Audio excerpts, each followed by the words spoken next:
बीड तालुक्यातील एका संयुक्त जमिनीवरील खडी क्रेशर प्रकरणानं गंभीर वळण घेतलं असून शासनाकडून तब्बल 73,20,711 रुपयांचा दंड आकारल्यानंतरही संबंधित वाद मिटला नसल्याचं समोर आलं आहे। समेटानंतर देण्यात आलेले 45 लाखाचे 3 चेक बाउन्स झाल्याचा आणि मध्यस्थी करणाऱ्या व्यक्तीस दिलेल्या रकमेवरूनही वाद निर्माण झाल्याचा आरोप तक्रारदारांनी केला आहे। मिळालेल्या माहितीनुसार रामदास एकनाथ फरतडे, दिलीप रावसाहेब उबाळे, चंदा दिलीप उबाळे, गोविंद दिलीप उबाळे यांची संयुक्त मालकीची जमीन आहे। या जमिनीचे आणेवारीनुसार अधिकृत वाटप न झाल्याने स्थितीत दिलीप उबाळे यांनी या ठिकाणी खडी क्रेशर सुरू केल्याचं सांगितले जाते। यावेळी केवळ त्यांच्या हिस्सापुरते न राहता रामदास फरतडे यांच्या परवानगीशिवाय त्यांच्या जमिनीचेही खोदकाम केल्याचा आरोप करण्यात आला आहे। या संदर्भात विचारणा केली असता फरतडे यांना धमक्या देण्यात आल्याचंही त्यांनी नमूद केलंय। प्रकरणाची तक्रार शासन दरबारी नेल्यानंतर चौकशी अंती खदान मालकावर सत्यता सिद्ध झाल्यामुळे शासनाने मोठा दंड आकारला। दरम्यान सैनिक अंकुश रामभाऊ खोटे यांच्या मध्यस्थीने दोन्ही पक्षांमध्ये समेटाचा प्रयत्न करण्यात आला। सुमारे 15 ते 20 लोकांच्या उपस्थितीत झालेल्या बैठकीत 60 लाख रुपये नुकसान भरपाई देण्याचे व केस मागे घेण्याचे ठरले। त्यानुसार 15 लाख रुपये RTGS द्वारे सैनिक अंकुश खोटे यांच्या नावावर पाठवण्यात आले, तर उर्वरित 45 लाख रुपये प्रत्येकी 15 लाखांचे 3 धनादेश देण्यात आले। मात्र तक्रारदारांच्या मते केस मागे घेतल्यानंतर हे 3ही धनादेश बाउन्स झाले।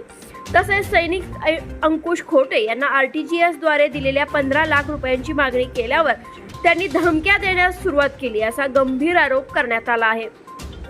या प्रकरणातील तणावामुळे सैनिक रामदास फरतडे यांची प्रकृती खालावली असून त्यांच्यावर बायपास शस्त्रक्रिया करावी लागल्याचं समजत आहे। त्यानंतर त्यांनी आष्टी त्रिदल सैनिक संघटनेचे अध्यक्ष ॲडव्होकेट ज्ञानेश्वर भोसले यांच्याकडे मदतीची विनंती केली। या पार्श्वभूमीवर 18 एप्रिल रोजी लोकनेते आमदार सुरेश धस यांची भेट घेऊन संपूर्ण घटनाक्रम त्यांना सांगण्यात आला। यावेळी आमदार धस यांनी संबंधित पक्षांना समोर बोलवून प्रश्न लवकरात लवकर मार्गी लावण्याचं आश्वासन दिलं आहे। सदर प्रकरणामुळे परिसरात खळबळ उडाली असून पुढील घडामोडींकडे सर्वांचं लक्ष लागलं आहे। स्टार 1 न्यूज साठी ज्ञानेश्वर भोसले, बीड।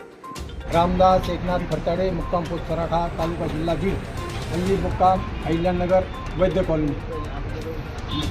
मी हल्ली मुक्काम वैद्य कॉलनीमध्ये राहत असल्यामुळे माझी प्रॉपर्टी बीड तालुक्यामध्ये गावतराळे त्या ठिकाणी आहे।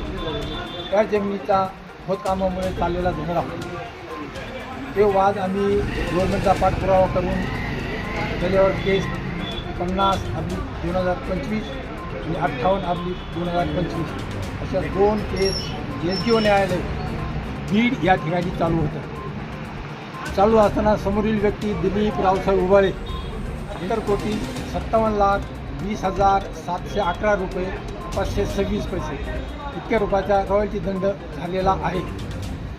तो रॉयल्टी दंडच्या पाठपुराव्यामध्ये मी या 2 केस SDO न्यायालयामध्ये टाकले होते की त्याच्या सातबारावर हा बोजा चढवण्यात यावा।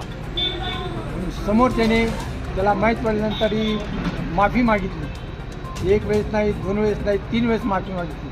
माफी मागितल्यानंतर आम्ही त्यांना प्रतिसाद दिला आणि केस परत घेण्यासाठी बैठका केल्या। बैठकामध्ये असं नियोजन झालं की 60 लाख रुपये रस्ता वाटणीपत्र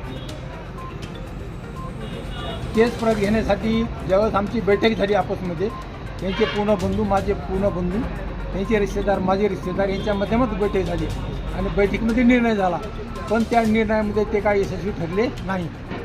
त्याच्यामुळे मी सैनिक संघटनेचं वर्चस्व पाहून अंकुश रामभाऊ खोटे यांना मध्यस्थी केली।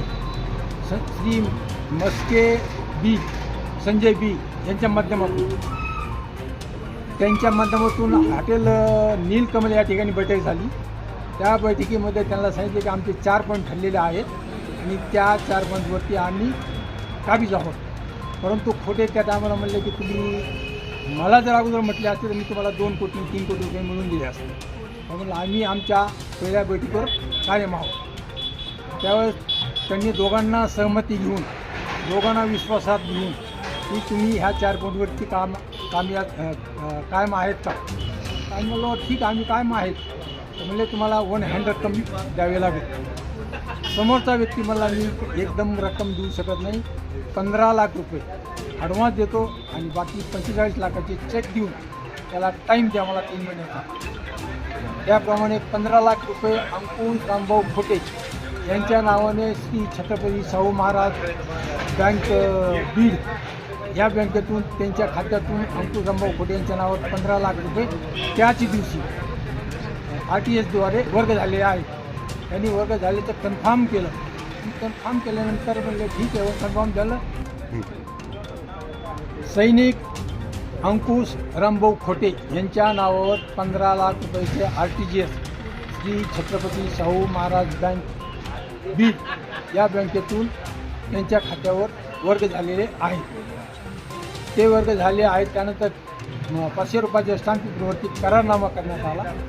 त्या करारनाम्यामध्ये पूर्ण उल्लेख केलेला आहे की ज्यावेळेस केस विड्रॉल होईल त्या टायमाला तुमचे हे पैसे परत मला दिले जातील आणि बाकीचे 45 लाख रुपयाचा पाठपुरावा आपण करू आणि ते चेकच्या ड्यू डेटप्रमाणे तुम्हाला मिळतील. त्यामध्ये मी आजारी पडलो. आजारीमध्ये माझं ट्रीटमेंट चालू असताना मी तरी त्यांच्या कंटिन्यू कॉन्टॅक्टमध्ये राहिलो, परंतु त्यांनी मला संपर्क केलेला नाही आणि आत्तापर्यंत सुद्धा भेटलेले नाहीत. त्यांचा पाठपुरावा केला. त्यांना 15 लाख रुपये मागितले आणि 45 लाखाचे चेक वेळोवेळी टाकले. चेक ड्यू डेटच्या 1.5 महिना 2 महिना दुसरा टाकले तरी ते तिन्ही चेक बाउन्स झालेले आहेत. म्हणून तेव्हा सैनिक अंकुश रामभाऊ खोटे हा डिफॉल्टर असून त्याच्यावर 420चा 420चा गुन्हा दाखल व्हायला पाहिजे. ह्या संदर्भात Ahilyanagar collector SP Beed collector SP यांना मी निवेदन लेटर पाठवलेले आहेत. त्यांच्या माध्यमातून त्याच्यावर फसवणूक FIR नोंद करण्यासाठी मी वारंवार चक्कर काढत आहे. परंतु FIR त्याच्यावर झालेली नाही. FIR होईल, आता मला बोलवलेलं FIR होईल. तरी ते 15 लाख रुपये ज्यावेळेस त्याच्या नावावर आले. मी आजारी पडलो. आजारी असताना मला पैशाची गरज होती.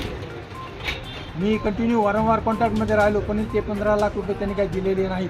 केस विड्रॉल झाल्यानंतर तो बदलून ते 15 लाख रुपये देण्याचे राहिले. मला तो आतापर्यंत भेटायला आलेला नाही आणि ते 15 लाख रुपये दिलेले नाहीत आणि 45 लाख रुपयांचं जी चेक होते ते पाहून झाले. त्याचा पण काही पाठलाग करत नाही आणि आता तो फोन पण उचलत नाही. वरून धमक्या देतो की तुम्ही ज्येष्ठ नागरिक आहेत, तुम्ही माझी सैनिक आहेत, व्यवस्थित राहा, तुमच्याकडे पाहिल. तर म्हणलं माझ्याकडे काय पाहतो. मी 2 वेळेस त्याच्याकडे गेलो, पण तो अजून आत्ता मला हॉस्पिटलमध्ये भेटायला सुद्धा आलेला नाही. माझं ओपन हार्ट सर्जरी झालेली आहे, तरी तो आतापर्यंत मला भेटायला आलेला नाही.